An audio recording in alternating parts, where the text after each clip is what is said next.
নমস্কার সব বন্ধুরা, নিশ্চয়ই আমার সবাই অনেক অনেক ভালো আছেন। আশা করি আমিও আপনাদের ভালোবাসায় ও আশীর্বাদে অনেক ভালো আছি। চলে এসেছি শেষেলে আবারও একটা রেসিপি নিয়ে। তার জন্য দিয়ে দেবো কড়াই কিছুটা সাদা তেল, আর অনেক বরবটি এনেছে। আজকে হবে বরবটির একটা অন্যরকম রেসিপি। ভাজে তো আমরা খাই, এটা খুবই ভালো লাগে খেতে। তাই ভিডিওটা পুরোটা দেখার অনুরোধ রইল, স্কিপ করে চলে যাবেন না। তেলটা গরম হোক, চলুন আমরা বেসনের ব্যাটারটা করে নিই। এর মধ্যে দিয়ে দেবো স্বাদ মতো নুন। অনেক বরবটি এসছে, যখন এরকম একটা করে নেবেন বরবটি দিয়ে, খেতে খুব ভালো লাগে। একটু কালো জিরে, কাঁচা লঙ্কা কুচি, আর চাইলে আপনারা শুকনো লঙ্কার গুঁড়ো দিতে পারেন। আমি দেবো না, কাঁচা লঙ্কার ঝালটাই দেবো। আর একটু হলুদ দিয়ে আমরা একটা ব্যাটার করে নেবো বড়ার জন্য।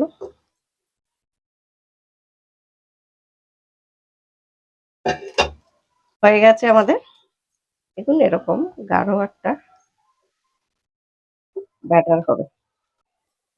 নিয়েছি সর্ষে বাটা, এই পাকা কাঁচা লঙ্কা দিয়ে বাটা, সাদা কালো সর্ষে, একটা টমেটো কেটে নিয়েছি, আর নিয়েছি এরকম বেগুন, অর্ধেকটা বেগুন, বেগুনটা বড় ছিল বলে, আর এরকম আলু এরকম করে কেটে দুটো নিয়েছি। আর এর মধ্যে আধখানা ক্যাপসিকাম দেওয়া আছে, ভাববেন না কি দেওয়া আছে, মানে ক্যাপসিকামটা আমার পড়েছিল অর্ধেক, আমি বলি এর মধ্যেই দিয়ে দিই। ঠিক আছে, তেলটা গরম, বলছি তো বাবুও বেরোবে এক্ষুনি, বাইকটাকে সরিয়ে দেয় একটু। না না, সে তো বেরোচ্ছে, যে আরে এরা তো খেয়াল করে না ছেলেগুলো। একটা দিক হয়ে গেছে, দেখুন কি সুন্দর, ভালো করে ফাটালে এরম ওপরটা এরম এর মতো হয়ে যায়, ফুটো মান্ড ফুটো ফুটো জালি জালি হয়ে যায়। বেসনটা একটু সব সময় ভালো করে ফেটিয়ে নিতে হয়, তাতে বড়াগুলো খুব নরম হবে। হয়ে গেছে আমাদের, দেখুন বেশ লাল লাল করে বড়াগুলো ভাজা হয়ে গেছে।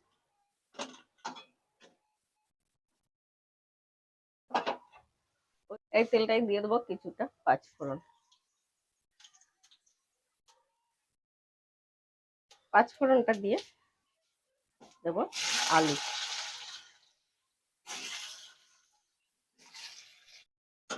একটুখানি আলুটা ভাজা ভাজা হয়ে গেলে দিয়ে দেবো বরবটি আর বেগুন। এইভাবে যখন বরবটি বেশি আসবে না এলো, এইভাবে তরকারিটা করে দেখবেন, খুবই ভালো লাগে।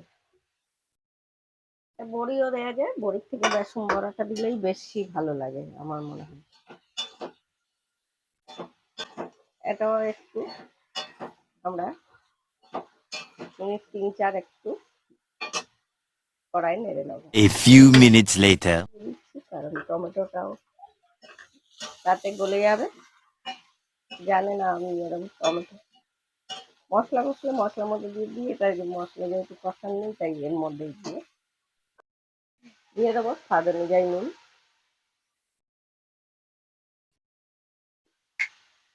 আর হলুদ।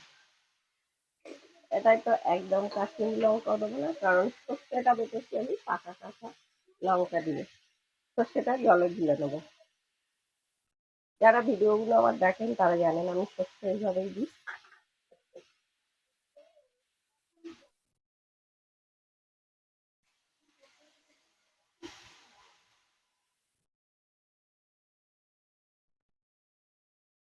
দেখুন কতটা সর্ষের খোলা বেরিয়েছে।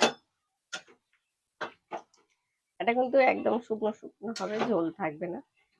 আর বেসন বড়া যখন দেবেন তখন জানেন নিশ্চয়ই যে ঝোল টেনে নেয় বেসন বড়ায়, সেই অনুযায়ী আমরা একটু জল দেবো, দিয়ে আলু বরবটিটা সেদ্ধ হওয়া অবধি রান্না করে নেবো।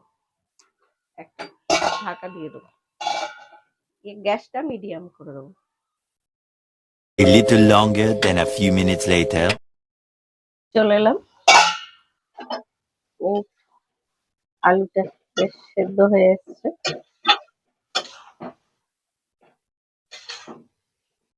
আলু বেশ সেদ্ধ হয়ে গেছে, দেখুন ভেঙে ভেঙেই গেছে, আলু বোঝাই যাচ্ছে। আর এই যে এতটা ঝোল থাকবে না, এই ঝোলটা অনেকটাই কমে যাবে এই বড়াগুলো দিয়ে দিলে। বেসন বড়ায় খুবই টানে।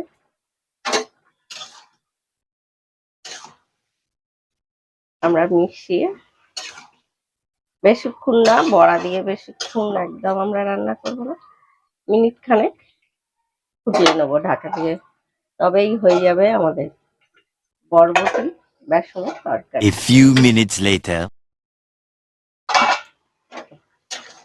হয়ে গেছে আমাদের বেগুন আলু বড়া দিয়ে বরবটি দিয়ে তরকারি। গরম গরম ভাতের সঙ্গে, ভাত রুটি সবকিছুর সঙ্গে এই তরকারিটা খুবই ভালো যায়। আজকের মতো মৌসুমী ফেসিয়ালের রেসিপি এই পর্যন্ত। আবার ফিরে আসবো কালকে অন্য কোনো রেসিপি নিয়ে আপনাদের সঙ্গে। ততক্ষণের জন্য সবাইকার কাছ দিয়ে বিদায়। আর যারা আমার পেজে নতুন দেখছিলেন, নতুন বন্ধুদের বলবো প্লিজ পেজটিকে একটি ফলো দিয়ে দেবেন এরকম নতুন নতুন রেসিপি দেখার জন্য। আর যারা ইউটিউবে দেখছেন চ্যানেলটি সাবস্ক্রাইব করে দেবেন। সবাই সুস্থ থাকবেন, ভালো থাকবেন। আজকের মতো সবাইকার কাছ দিয়ে বিদায়, টাটা।